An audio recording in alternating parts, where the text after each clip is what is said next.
Hey, everyone, and welcome back to the Dad to Dads podcast. And I'm excited for today's guest. I know a lot of listeners out there are divorced and share custody of their children.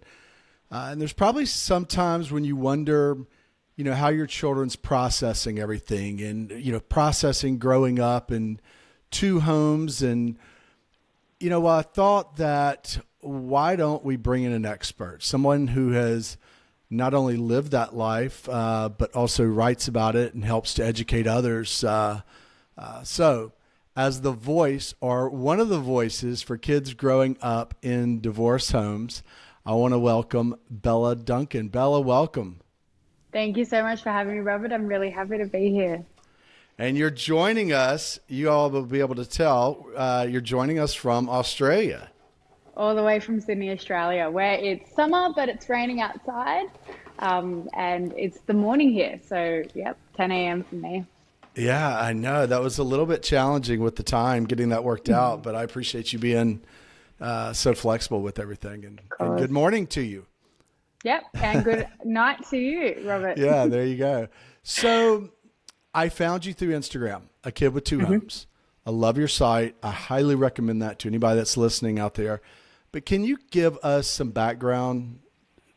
Tell us about Bella. Tell us not why you're a kid with two homes, but just, when your parents divorced, how old were you, and what inspired you to come up with the site as well? For sure.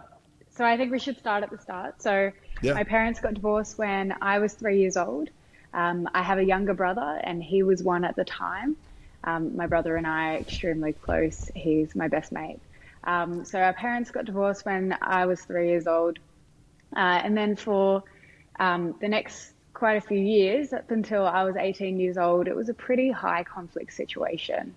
So a lot of what you see with kids of divorce being the messenger, a lot of conflict between my parents. In the meantime, my dad got remarried when I was 10 years old. And then from there, it was just this constant cycle of quite a bit of anxiety as a kid of divorce, pick up drop offs. Our schedule was pretty set in stone. So I would go to dad's with my brother on a Thursday afternoon after school. And then we'd come back to mom's on a Saturday at 4 o'clock. And really, we stuck to that schedule pretty precisely. And even there was some anxiety around that, if we were late to pick up drop off, etc. So there was conflict in the little areas, there was conflict in the big areas, obviously between mum and dad. But I very much, as the eldest kid, felt in the middle. And then when I turned 18, it was actually just before I turned 18, it was my high school graduation. And, a constant thing that I would have was, who can I invite? Who should I invite? They can't sit next to each other. How am I going to organize these tickets? I can only get two. And it all got a bit much, as it always had, but I just wasn't able to communicate that very effectively to my parents. So I had somewhat of a breakdown, really. I went to my mom and I said, Mom, I can't do this anymore. And then I sat my dad down separately and I said, I can't do this anymore. I'm turning 18, I'm leaving high school. I feel as though my life is consumed with being in the middle and being in this conflict. And so with effective communication and some skills that I built up along the way, my parents really listened to me and they thought, you know what, we can't do this anymore either. And so making a long story short, we did a complete 180. My parents said, okay, that's enough. We need to start communicating. And this conflict that we have needs to be fixed. My mom actually had my dad and his wife over to her house, and we all had an afternoon tea together. And I remember my brother and I ran upstairs to pack up something because we ended up going with dad after. We just stopped at the top of the stairs and we looked at each other and we said, what the hell? What's going on? And I remember sitting there thinking, this is possible. This is only the start, but this is possible. And it was awkward and it was crazy. And we were all kind of like, is this really happening? But my parents came to the table quite literally and they did a 180 and kind of pushed things to the side and stopped putting myself and my brother in the middle. It then snowballed into a few more events. I ended up having my 21st birthday with both my families there. That was a massive deal. And then it even got to the point where we ended up putting in a basketball team together. So my mom, my dad, my brother, my stepmom, my mom's partner, and my partner were all in a basketball team together. And we played every Wow. Sunday night for 3 seasons. And I can't tell you, when I told my friends, guys, my mom and dad are playing basketball with us, they've seen me go through 18 years of absolute not that. And so they're like, there's no way your parents have been playing in a basketball team together. There's no way. But we did, and it was phenomenal.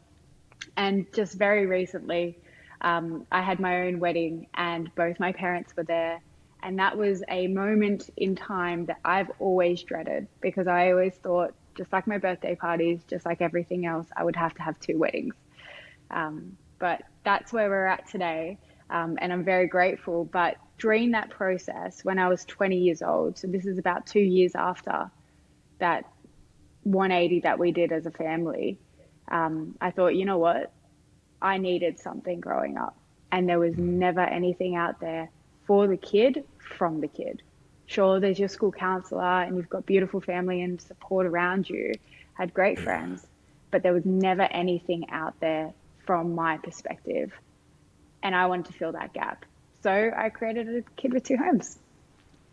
Well, I'm so happy you did, and thank you for sharing. I let my sons read or go on your site and look, and then we were listening to, you've been on a few podcasts, and Yeah. we were listening to you, and they were like, yeah, she's right.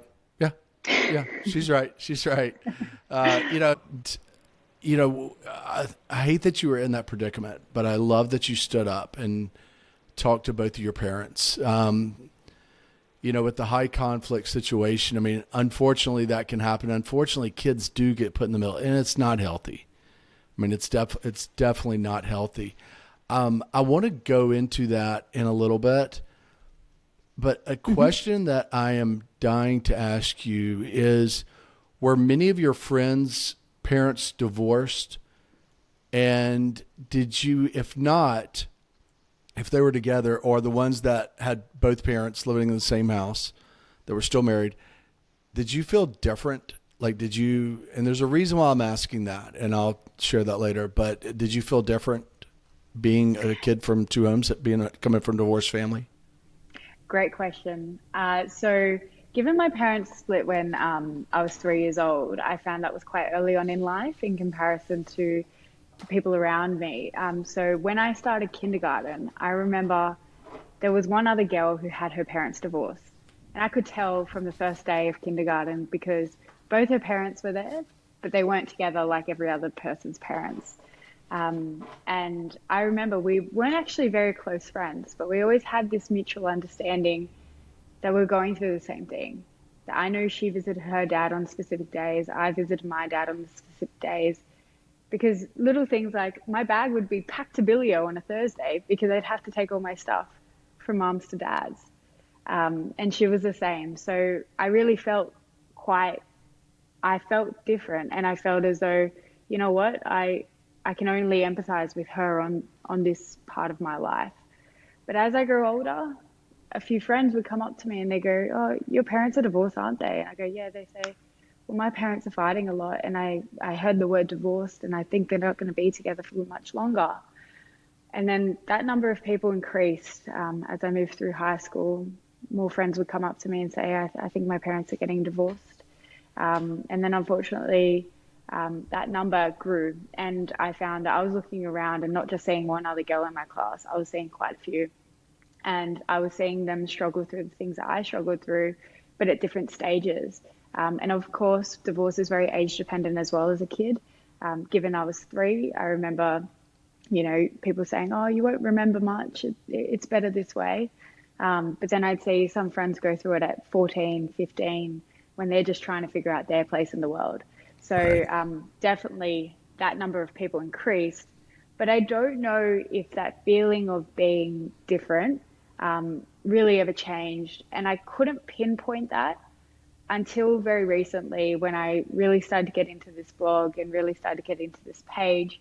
I found that one of the biggest things that pushed me down as a kid of divorce was being labeled a kid from a broken home.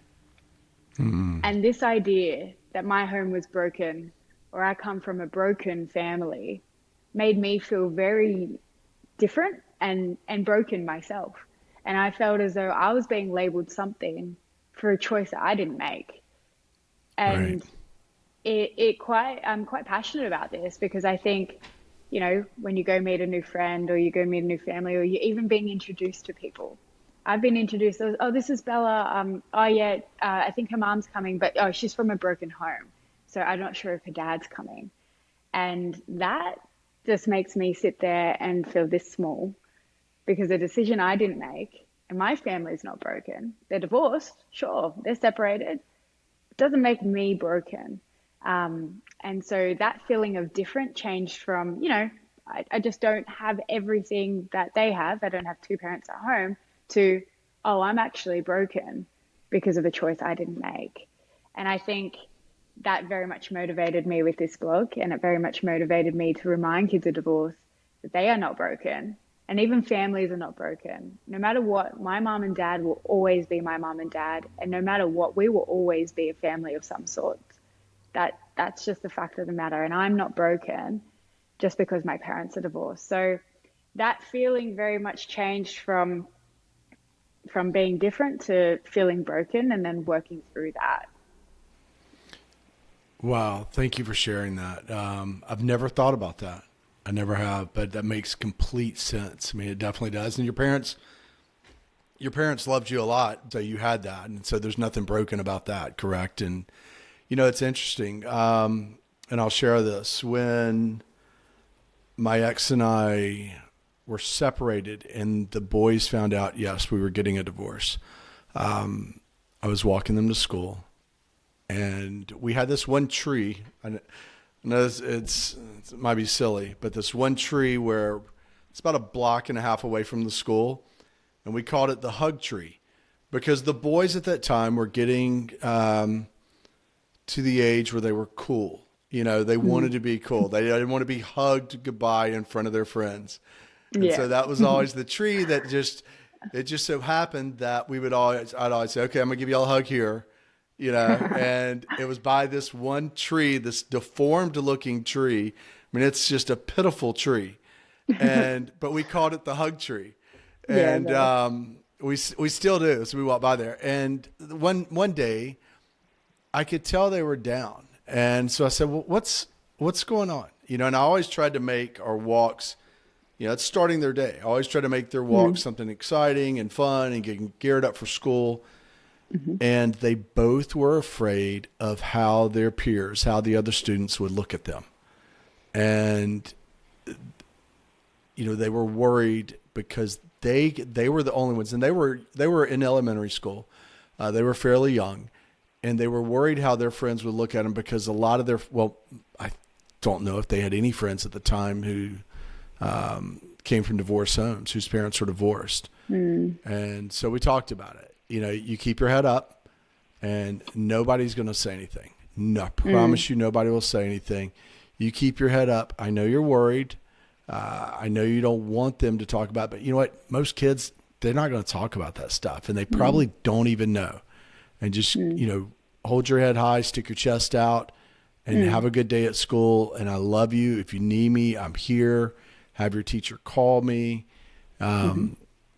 You know, and so that's why I've always wondered that about how that feels. I mean, I grew up, my dad died when I was 10.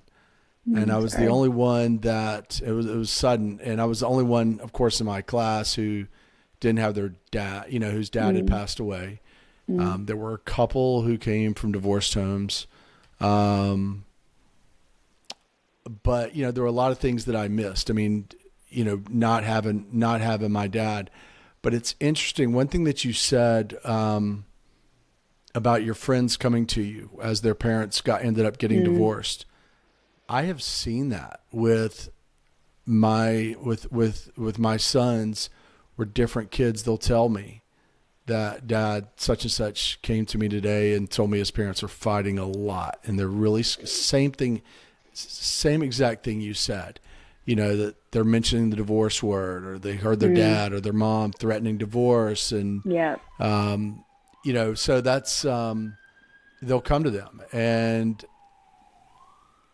I asked them, like, what did you do? So I just listened to them and told them, I'm here for you. And, that's something we've tried to do is, unfortunately we've gone through divorce. But what we've learned and what we're trying to do also is be there for others. I think that's part of life, right? You go through the hard times, and it's to help others out and help them through those hard times. That's exactly right. And I think that I think as a kid of divorce, and one of the principal things that I put out there is that so little of other people's actions is in your control. In fact, nothing about other people's behavior or actions is in your control. And so the fact that your sons were mature enough to say, I just sat there and listened, that's all they can really do. And I find it's hard to communicate with kids who just don't know what's going on. And they might have been in a high conflict situation with their parents still together. I noticed that. And I remember being in, I think it was like year 4, year 5, where I had a friend come up to me and she said, "You're so lucky." And I said, "What? Why?" She said, "Because your parents are divorced." And I thought, no, I'm not. I wish my parents were together. You're so lucky. What do you mean? And she said, "No, you're luckier because all day, every day, I hear my parents fight. And I just wish that they weren't together." And that, for me, was so confronting because I didn't know that. I didn't understand that. And so I just listened to her, and that's all I could do. You know what? I think that's something that gets lost a lot. You felt love throughout. Now, granted, or unfortunately, it didn't work out with your parents, with them staying together. But I think, these people that, just my personal opinion, these people that stay in a marriage for their kid till their kids are out of the home, and there's constant fighting and bickering, and those kids. I think the question needs to be asked: those kids that don't see love between their parents, all they see is anger and animosity and stonewalling. Is that really healthy? Versus,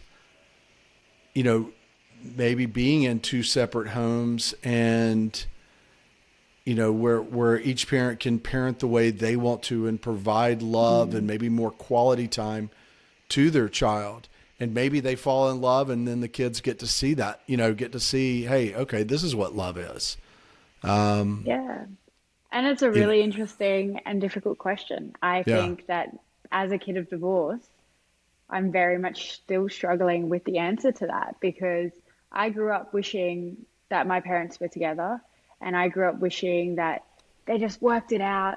As a kid, you just can't quite understand how that is a better option than trying to work it out. And as a 3-year-old, I never would have known that intense conflict while they're at home. And I always put it down to the fact that they were divorced was the reason that they were fighting, not because they weren't compatible together. And I think, having experienced at such a young age, I wasn't given that clarity. But now, not only after listening to a lot of other people, but also with a psychology degree, I understand the logistics of it, and I understand pragmatically, somewhat of an answer to that question. But it's interesting, and I think this is a perspective that I like to offer. As a kid of divorce still, it's still not clear in my head. And, no matter what, you're always going to understand things and to listen to your parents and to want them to be happy. But when you do see, that family sitting at dinner, all picture perfect, which they're probably not, but that's what the kid's seeing. It's hard to think, man, I just wish we had that. And I think as a kid who never experienced that because I was so young, I've always had that perspective. But, if kids are at an age where all they've seen is that conflict, and they understand that this was a good choice for their parents to make, maybe it's different. But that's why I think so many different kids' perspectives is important and not just mine, because we all have such different experiences. Yeah, that's true. Um, so you brought up something I was talking to somebody about a month ago, and she was telling me that even when her parents got divorced, I think, I'm probably wrong, but I think it was late elementary or early middle school, Mm-hmm. and a lot of fighting, a lot of arguing. And she knew that she felt they weren't compatible. I mean, that's pretty much all she remembers from was them fighting. Occasionally a few good times, but the rest was fighting. But she said she still, even when they got divorced, she still, even through college, had these hopes and dreams that they would one day get back together. Is that similar to you?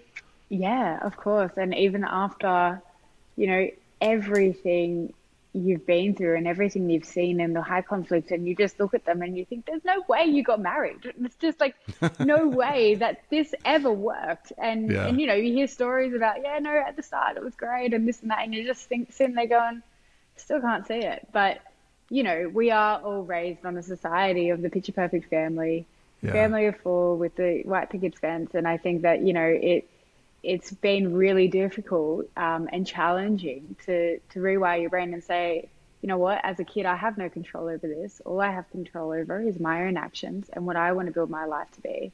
And so I need to start focusing on that rather than wishing on every shooting star that my parents get back together. Because maybe in whatever you believe in, whether it's God, whether it's the universe, maybe it's just not meant to be. And coming to that maturity and coming to that realization is insanely hard. And if you always go back to your childlike self, of course, I'm sitting there thinking, I wish I had both my parents at, every meal, at every time I came home, or that dad was late and mom yelled at him because he wasn't Yeah. ready for dinner. Of course I wish I had that, but, with age and maturity and with a lot of support around you, you realize that all of that isn't in your control, and it's time to start focusing on you and your life and what you want to achieve. I can't imagine it. And I try to be cognizant of it with the boys, even with sharing of schoolwork or different projects or different things. They'll say, "Oh, Dad, I thought I told you that." And when I know, no, they didn't tell me. They told their mom, which is fine. But I can't imagine being in that position and, okay, I told mom this. Do I need to tell, and I need to tell dad this. I need to make sure I'm sharing this, which I try to stress to them. It doesn't, you don't have to, to take that pressure away. But did you feel that pressure a lot of times? Like just oh, I told mom about this. I need to tell dad, or I need to share this with both parents instead of sitting around at the dinner table at night of, sharing your artwork or telling what you did in school or things like that, or how was that? Oh, just nail on the head of a very unique experience that kids with divorce have. I have countless examples, but I think I've got two that are good ones. Every Thursday at primary school, which is, I think, elementary school for you guys, Yeah. you have to get a newsletter. And I would always be the kid that has to get two newsletters, because it's not like mum would just hand it to dad and say, this is what's happening at school. I'd have to Right. get two because I'd be the one communicating both messages. And, that's a paper form. That was an easy thing. But I remember there was a movie that came out and both mom and dad wanted to see it with us. And I knew they both wanted to see it with us, but I just wasn't in a position to break it to them that mom wanted to see it with us, dad, and mom wanted to see, vice versa. And I think I was like 7 at the time. Yeah. And I remember mom took us to the movie, probably knowing that dad wanted to take us to the movie too, but she got in first. So she took us to the movie. We had a great time. We loved it. And then we went away with dad the next week because it was school holidays. And dad goes, how about we go watch that movie? And my brother was too young to be like, oh, we've already watched it. So I just said, oh, he just followed my lead. And I said, yeah, let's go watch the movie. Let's do it. And mind you, I was a kid. I'm so happy to see the movie twice. But I didn't have the heart to tell him we'd already seen it. Mom beat you to it. This is a situation. Anyways, after the movie, my moral I couldn't keep it in. So I had to tell dad that we had already seen it with mom, but I was really happy to see it again with you, dad. And trying to, balance the boat, which wasn't my responsibility. But No. Dad goes, why wouldn't you just tell me? Yeah. If you've already seen the movie, that's fine. But don't, like, I got in trouble for lying, not for seeing the movie first, which I was so worried about. And it was incredible, my dad's reaction to, Belle, that's not your responsibility to, Right. if mom beats me to it first, if me and mom want to have this little competition of who can be the better parent, that's not your responsibility. And it's not your responsibility to try and hide that from us when we're being, immature in that way, in a sense. But I did get in trouble for lying, which I now appreciate because I try my best not to lie. But, it's an incredible thing what goes through the kids' heads where they try to minimize this potential conflict. And there's so much anxiety around you. Kids realize what the predecessor to an argument is. Right. Any inkling of that predecessor, they want to eliminate. And it doesn't become like you're an exterminator. It becomes understanding problems, taking that responsibility on, and, communicating that message twice, even when your parents say, you know what, it's not your responsibility. But it does help when your dad or your mom say, hey, mate, you didn't tell me that, but thanks for letting me know. But hey, just remember, it's not your responsibility to communicate everything twice. It's just not. That is extremely comforting to a kid of divorce, to know that That is that so great. expectation isn't there and they just need to live their lives. And That is so communication will great. come where it's needed. Yeah, thank you for sharing that. Because I was going to ask you that. So as a tip for parents, what can they do? Because I mean, I see that with my own kids with times, and we had the same thing with the movie. Now they did tell me right before.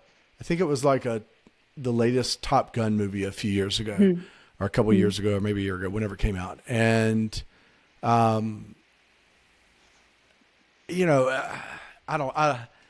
it was interesting. They enjoyed it, and they were like, Dad, but we enjoyed it so much more the second time.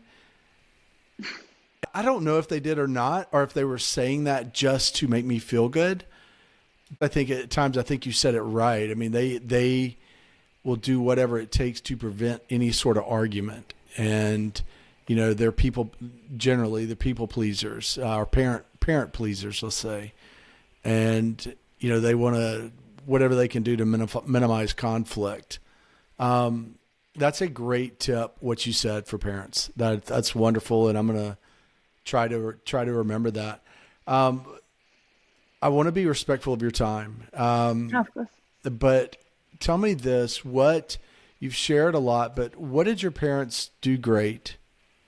Like when you're like, gosh, they did this so well. I'm so happy. And then where do you wish your parents had done a better job? I always like to start with good. So because this is a dad's podcast, which I absolutely love, the divorce industry is saturated with moms, which is fantastic. Yeah. But I've very much kept my eye out for dads, and that's why I'm so happy to be on this podcast. But Thank you. so I'll focus on my dad for this one. My mom was great, but let's focus on dad for now. Great. Dad literally did everything he could to be in our lives. He went so far as coming to the bus stop on a day that wasn't his, just to see us get off the bus, give him a quick hug, and get in the car with mum. And those are core memories I will always remember. It wasn't a high conflict situation where mum would be like, you're not allowed to come to the bus stop on my day.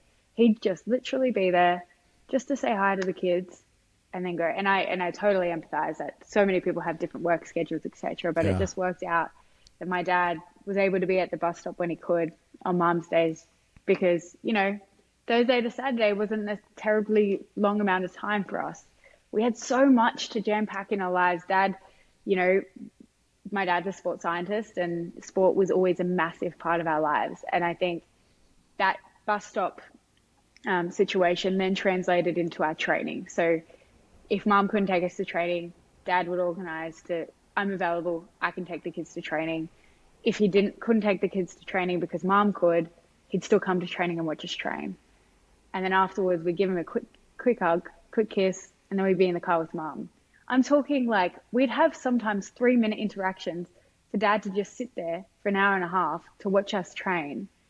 And I always thought, I looked over to my dad and I thought, my dad's always going to be here for me. My dad's right here. When it doesn't suit him, he's there on his laptop doing work. But, you know, he made that extra effort. And that's extreme. I always say, Dad, you were extreme, mate. Like, what the hell? With my work schedule, I couldn't do that for my kids. But when I eventually have them, hopefully.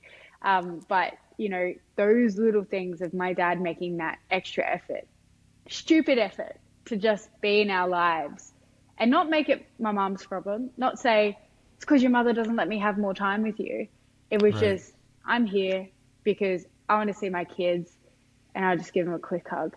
And that for my brother and I know right now my dad would be here in a click of a finger because of those little things that he did along the way. And don't get me wrong, there would be times where, you know, he wouldn't be able to be there. He'd have to go away for work or whatever. But another example that he would do is he worked for a football team, a soccer team. Mm-hmm. And he literally got it written into his contract that he couldn't travel with the team on a Thursday and Friday because he had his kids. Like, who does that? And now as an adult and as a full-blown career, who does that? That's unbelievable. That's beautiful. He would take us to work with him instead of putting us, you know, with somebody. But he also allowed us to have our relationships with our grandparents.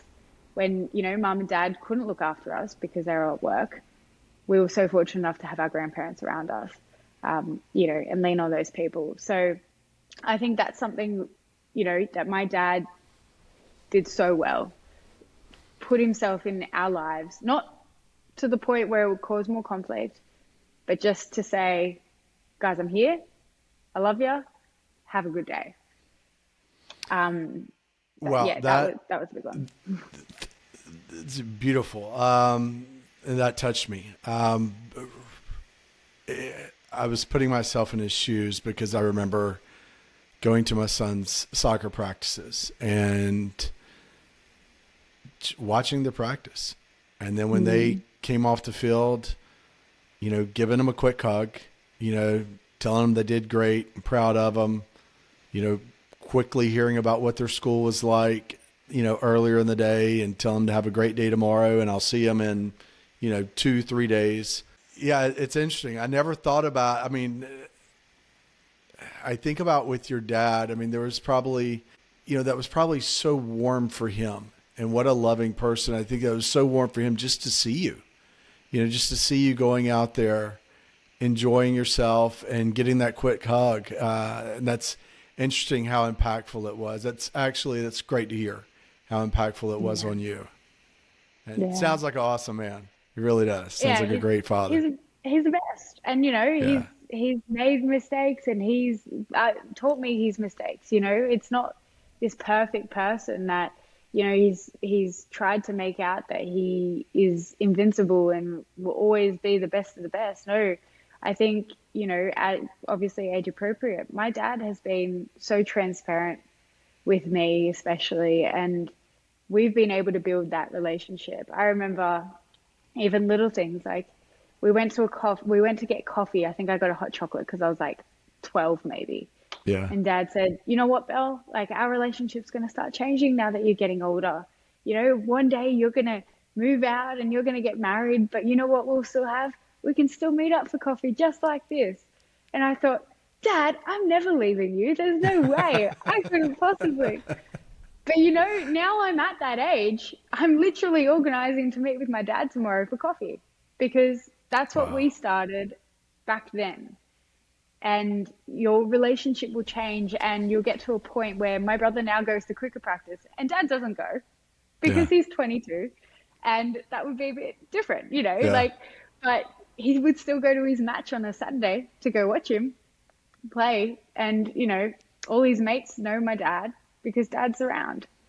But I can also empathize with the fact that would have been incredibly hard for my dad, you know, seeing your kids, getting them taken away, seeing your kids for 2 seconds and then just wishing that you had them all the time.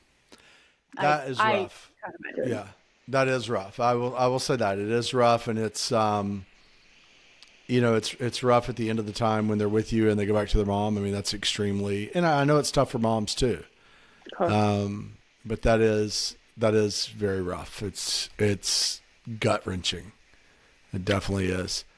All right, I can't go ahead. imagine. Yeah. Yeah. So tell me this. What do you think? Where could he have done better? And the reason why I asked that is I had a guy on the show, Kenny Joyner, a while back, and he had written a book, and he was telling a story about with his daughter that he had asked her to write down three things where he had done well, and three things that I think it was three things he had done well, and three things where he had really missed the mark. And he said, that was life changing. So I did that exercise with my kids. And you better be ready for it if you do that. I highly recommend it for anybody listening. And you've got to put all defenses aside because this is their point of view. But, it's really interesting to hear that. But I was curious, like, where did and you never do these things purposely, but where do you wish your dad had done things differently or your parents had done things differently? You talked about high conflict, but what else? And putting you in the middle.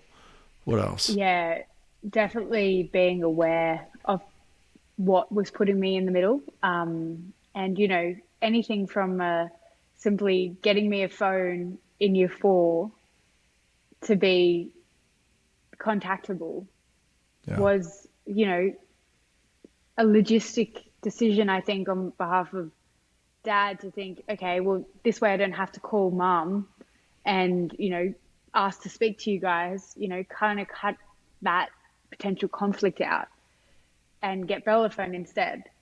But just having that little phone, it wasn't even an iPhone, it was one of those little Nokias. Yeah. I didn't feel cool that I was, 8 years old with a phone. I felt like I had a phone so that I can properly speak to my dad. And that wasn't something that, I feel as though he intentionally did at all. My mom intentionally did when she ended up getting me, ways to communicate when I was at the other parent's house. But just something as little as that really started that feeling of responsibility quite early. And I understand it now. I don't know if I would have not made the same choice, but really realizing that maybe something that logistically might work for you might not necessarily be the best thing for your kids.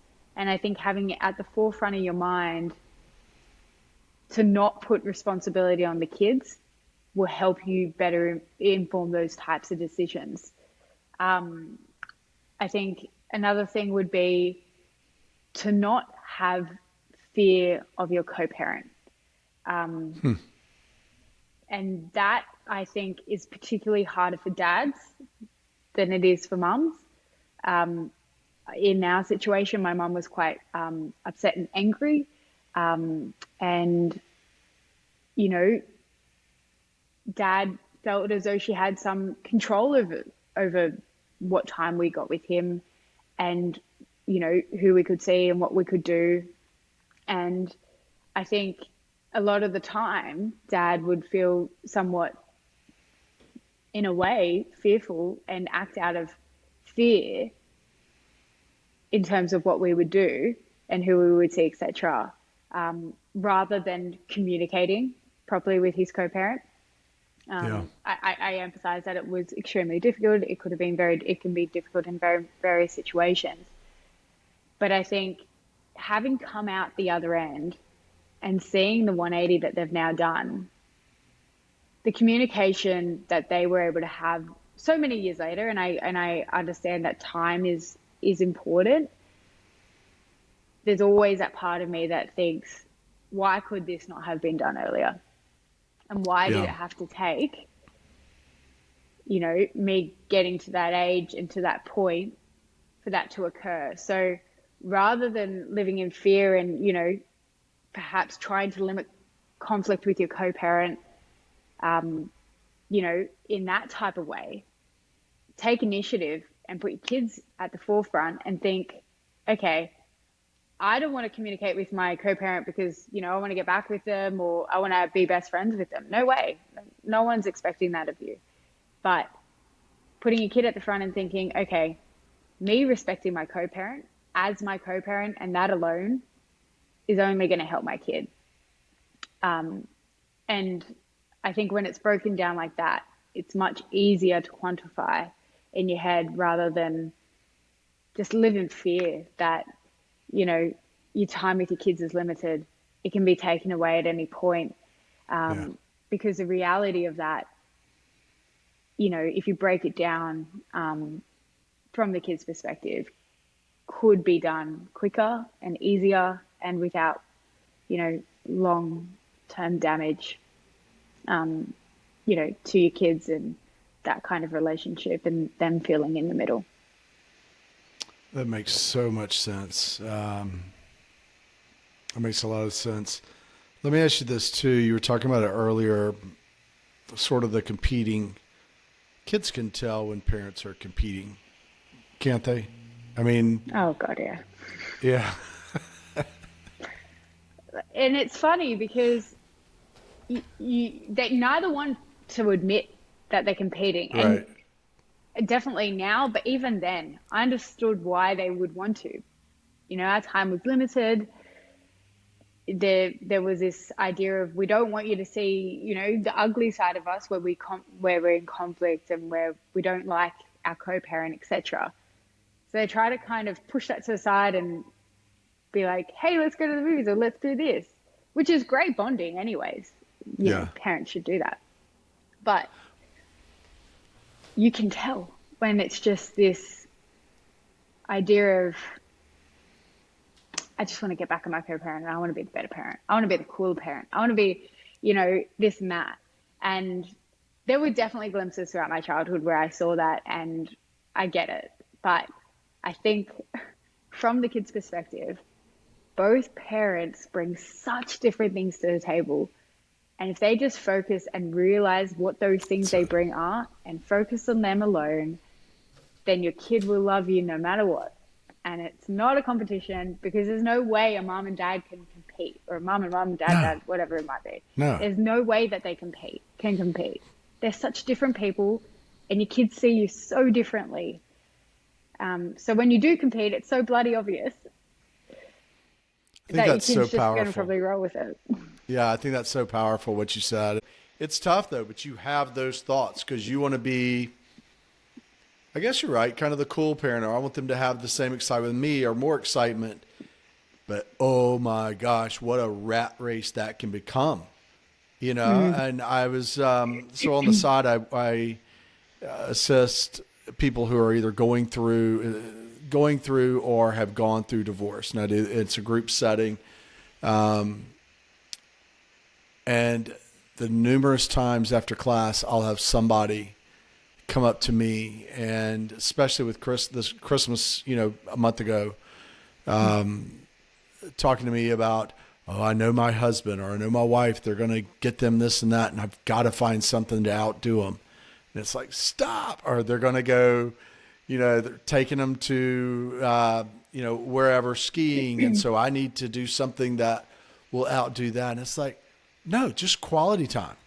That's it. Just quality time. Quality time. Because I guarantee you, your kids know they can see through this. They can see through the competition. And then my fear was and is, you get in that competition. Kids are also great at manipulating too and of getting their way and leveraging one against the other. Oh my gosh. My brother and I were you stoked guilty? that we got double the Christmas presents. Yeah. That was great. Everyone used to say, oh, you're so lucky your parents are divorced, you get double the Christmas presents. And as quite an emotional person and somebody who, kind of saw vast of material stuff, I thought, I'll have one Christmas. I don't need Christmas presents. I don't want any of that. But, my brother and I would laugh. We'd be like, Oh, well, we get two sets of Christmas presents, I guess. But I have seen it with kids, and they go, well, I'll just go to mom's on this day so that Yeah. I can go to this concert. And won't even know about it because they don't communicate. Yeah. And, it's kind of a bit of a stuff you, mom and dad.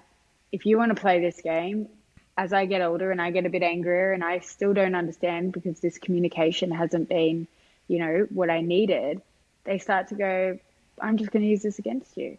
Yeah. And that's where it becomes really hard for a kid to dig out of that hole and think, actually, no, my parents were just hurting or they just wanted to be relevant in my life. And, it's hard to realize that without your parents being vulnerable and without your parents communicating that to you. Yeah. No, that is, it's such an easy trap to get caught up in as a parent. I mean, it's such an easy trap, but then again, it's not healthy for the kids. And I knew they could see through it. I figured they could. Of course, they wouldn't answer me if I asked them that. I never asked them, but that is such an easy trap. And I think that's more of, maybe that can continue, but it's definitely right after divorce a lot of times. And I guess, if you don't hurry up and stop it, it will continue. And, Certainly. but no, thanks for sharing that. So I want to ask you this, and again, being respectful of your time, and I appreciate it. We're about to run over. I hope you're okay. But Oh, good. so your dad got remarried. Yeah. How old were you when your dad got remarried? I was 10. So, yeah, my Oh, brother was young. about, 7, 8, 8, And 7, so you would still go over there on Thursdays till Sunday, correct? till Saturday. Yep, Saturday Till Sunday. afternoon. How was that? Yeah, I mean, it was interesting because so when mum and dad split, dad actually moved to a farm. And I'm talking not like, a ranch in America kind of thing. It was a farm about 20 minutes from mum's, further out from where we were, closer to the city. And it was old horses stables. Literally, the home was old horses stables Oh, renovated. his home was like a stable. Yep. Yep. It was Oh, old horses stables renovated into a home, it oh had yeah. bathroom, everything. And that's where we go from a Thursday to a Saturday from the age of 3 to 10. And this place it had a horse track and, my dad's really sporty, so we were sporty. We created a soccer field out the front. We painted the house red, blue and yellow to match the football team that we went for. Oh wow. The world was our oyster there. We put on gumboots when it was raining and we jumped in the puddles. Dad would built a basketball ring where the horses got their shoes changed. It was just our world. It just felt as though it was our world. We shared a room for so many years, and then Dad got married, and it was time to move houses. And that farm was a home to us. It was our second home. It was a place where we went through so much. It was a place where Dad had to rebuild. It meant so much to us. And then all of a sudden, we're moving into a beautiful home in a normal suburb, in a normal street, no soccer field out the front, kind of thing. And so that was a really interesting process. I didn't find it as uprooting as maybe it would sound, going between two homes. And at the age of 10, it was kind of exciting that we're moving houses. I'd never moved houses before other than going between my two homes. That process of living with my stepmom and her daughter was really interesting because, there's two extra people in the house. Right. But I was fortunate enough that it was, seamless in a way where there wasn't high conflict between my stepmother and my stepsister and I or anything like that. And Dad still really focused on us in a way that we were comfortable, and we still figured out where we could put the soccer post at in the backyard there. And, we still went for runs, but it was just on the road now instead of a horse's track. and really trying to stabilize that move and that transition helped us. But I think being aware that it's not just something that you can just do and your kids will just follow and it'll be fine. You still got to be so attentive to it, and you got to be on top of it, and you got to talk your kids through it and really explain to them that, hey, just because I'm moving in, just because I've gotten married doesn't mean that you're no less important. Doesn't mean that I'm moving on with a new family and I'm going to forget about you guys. I think that was the biggest thing for us. That was always my biggest fear, that whether it be mum or dad, if they moved on, that they'd have a new family and we'd be forgotten about. And I think that's one thing my dad did well was, you know, he really did put us at the front and think about us and what we would be impacted by. You can't cover all bases, of course, but, you know, Dad didn't stop coming to training. Dad didn't stop coming to the bus stop, and he didn't stop calling us, you know, when he was supposed to, etc. And that consistency gave us somewhat of a stability in an unstable situation of that, you know, moving. But it's always going to be hard for the kid. It's just those little things that you can focus on to make it easier for them. Well, he really loves being a dad. I mean, he really does. And he takes that role, that job so seriously. You can hear that through everything you say. And, you know, that's interesting because I wonder at times too, like with children whose parents are getting remarried, like how hard is that? I was wondering how that is with kids and how do you minimize that? And that was a very good explanation. So thanks for sharing that. Let me ask you this too. With the home, having kid with two homes, was there any part of you ever where you're like, gosh, I wish I just had one house where I can go back and take my kids to and say, that's the house I grew up in, instead of, hey, that's the house I grew up in, and let me, you know, half my time, and then let me take you 20 minutes away, and here's the other house. Is that anything with you, or is that just, you know, I've always wondered that.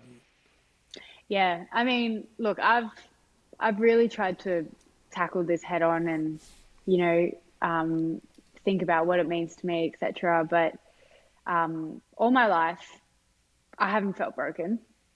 I've felt somewhat different, but when people label me broken, I kind of want to say, well, I have two homes, and not either home is not better than the other, and Yeah. I'm perfectly okay, and my parents Yeah. love me, Yeah. Look and at that you, doesn't make me you know? good. And I don't want that idea of just because I have to say, oh, when somebody asks me where you live, I say, oh, I live in Kellyville with mum and, you know, this place with dad. I don't take offense on behalf of somebody else for that. I'm proud of the life I've lived, and I'm totally okay with the fact that that's my story. I shouldn't be ashamed of something that a choice I didn't make. It's my life. And, you know, I always thought about that idea of when I have kids, you know, my Christmas day right now is going to 6 different places. And that's not including my now husband's Oh family. my gosh. So, you know, I'm thinking, okay, so we're going to go to grandma's, we're going to go to pa's, we're going to go to all these different places. And my kids from the start are going to understand what our situation is. And I'm Yeah. so fortunate now that it's not that high conflict situation where my parents won't be able to communicate who can take what on Christmas Day, etc. But, you know, it is that idea of I have to explain this, but I'm not ashamed. Yeah. And It's that's great. something I want to drill into so many kids of divorce and your sons who are walking to school thinking, geez, I hope nobody talks about us. That wasn't your decision. It's Right. part of life. There are so many people out there that experience the exact same thing.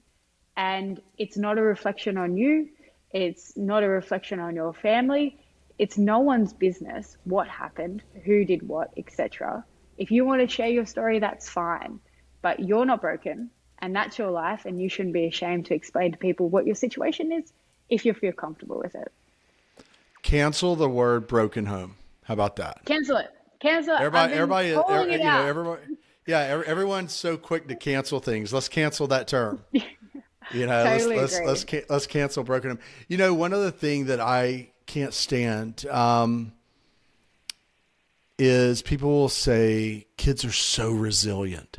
They're so resilient. And I think kids are, but I think a lot of times what happens is, or not a lot, but several times parents will think, they're resilient. They'll just go along with it without really thinking what that impact might be, or just the feeling that kid might have, or the situation that you're unconsciously putting them in. And that's one thing I've always had an issue with is kids are resilient. Oh, they're so resilient. Oh, they'll be fine. They'll bounce back. Did you ever hear that growing up or anything like that? Or how does that word strike you? So much. Yeah. So much. I think majority of my friends and majority of my family would describe me as resilient, mature, responsible. And I see them as compliments, and I'm happy, I'm happy that people see me like that. But if I think about it, I'm thinking I'm resilient because of what we went through. I'm responsible because I had to take on a bit of responsibility as a kid when I probably shouldn't have. And I'm mature because I had to be, because I was exposed to so many themes that you shouldn't really be exposed to until a later point in your life. And it's really interesting, and I don't see it as a bad thing. And, there are parts of me that are grateful for my maturity and my responsibility, etc., because of what we went through. But being described as something, as a way of minimizing the harm that it's doing and trying to justify certain actions, doesn't really sit well with me. I think, you're mature, you're more responsible, and you're more resilient enough to realize that that's not good for a child. And, it really takes some guts when you're hurting. I understand and I empathize with parents that divorce is extremely hard. But as an advocate for the kids, I unashamedly say your kids have to come first. And, excuses like that just aren't good enough. You can do better, and you're so much stronger than that. And you should be for your kids. Bella, you are such a positive source and just such a beautiful person. I mean, I hate everything that you had to go through, but I love what you've become from this, and that you didn't use it as a crutch. You didn't become a victim. You've used it to gain more power and to go out there and to help others. I mean, I absolutely love that. Hey, before we wrap this up, last thing, any additional tips for dads out there that might be sharing custody, or how they can be a best dad to their children? Absolutely. Number one, be in your kids' lives, because they need you so badly. Your daughters need you. Your sons need you. You are often the one person that they look up to, and they look at and think, I need them in my life. The countless people I've spoken to, my own experience, without our dads, it creates so many issues. And I empathize, after speaking with my dad especially, how hard it is to keep going at it when you feel like you're getting pushed so far away from your kids. But at the end of the day, sitting here right now, 24 years old, I understand what my dad did for me, and I am so grateful for that. And I am definitely the person I am today because my dad was in my life, and not just existing consciously in my life. And the final thing that I would say, and I say this in all of my podcasts and all of my blogs, as hard as it is, showing respect for your co-parent is showing respect for your kid. And I empathize that it might not feel as though that is reciprocated, but it always starts with one person, and it's a two-way street, I understand, but your kids come first, and that's one of the biggest lessons I've learned as a kid of divorce. That is beautiful. That is absolutely beautiful, and thank you. How can people find you? So and is there anything that you want to promote? I mean, you're absolutely amazing. Is there anything that you want to promote as well? So tell us. Thanks, Robert. So you can find me at www.akidwithtwohomes.com. That there has a lot of my blogs that I've written. They're quite short, easy to read, and they're just on specific topics like responsibility, like we've talked today, even on acceptance of divorce, and spending quality time. So that's a bit more of substance there. But I also have an Instagram page, just a kid with, and on there I just post little reminders, and snippets like showing respect for your co-parent, showing respect for your kid. And it's just little things like that that can really keep you thinking from the kid's perspective.